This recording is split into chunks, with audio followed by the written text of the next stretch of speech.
So বন্ধুরা, আশা করি সবাই ভালো আছো। আমি জানি ভালো থাকতেই হবে, যতই গরম পড়ুক। ওয়েদার আমাদেরকে এই আমাদের শরীরের সঙ্গে বসিয়ে নিতে হয়, কারণ সেটাকে ভয় পেলে চলবে না। কারণ ভয় পাবো কেন, এটা কিন্তু সবসময় খেয়াল রাখতে হবে। যাই হোক, যারা অভিনয় করতে চাইছো তারা এই যে মাধ্যমিক উচ্চ মাধ্যমিক হয়ে গেছে, ঘরে বসে আছো, চিন্তা করছো, তো এই চিন্তা করতে করতে কিন্তু সময়টা চলে যাবে। আর যখন সময়টা চলে যাবে তখন আর কিছু করার থাকবে না।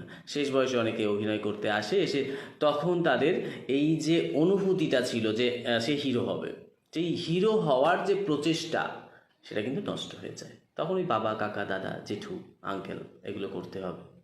তো যাই হোক, তাই সময়টাকে কাজে লাগাও। এখন ঘরে বসে থেকে চিন্তা না করে তোমরা কিন্তু ভালো সময়টাকে কাজে লাগিয়ে নাও, তাহলে কিন্তু অবশ্যই এগিয়ে যেতে পারবে, ভালো কাজ হবে। আমাদের স্ক্রিনে দেওয়া নাম্বার আছে, তোমরা ফোন করে বিস্তারিত জেনে নিতে পারছো। আমরা ডাইরেক্ট তোমাদের সঙ্গে সরাসরি যোগাযোগ করে নিই, তোমরা সেটা জানোই।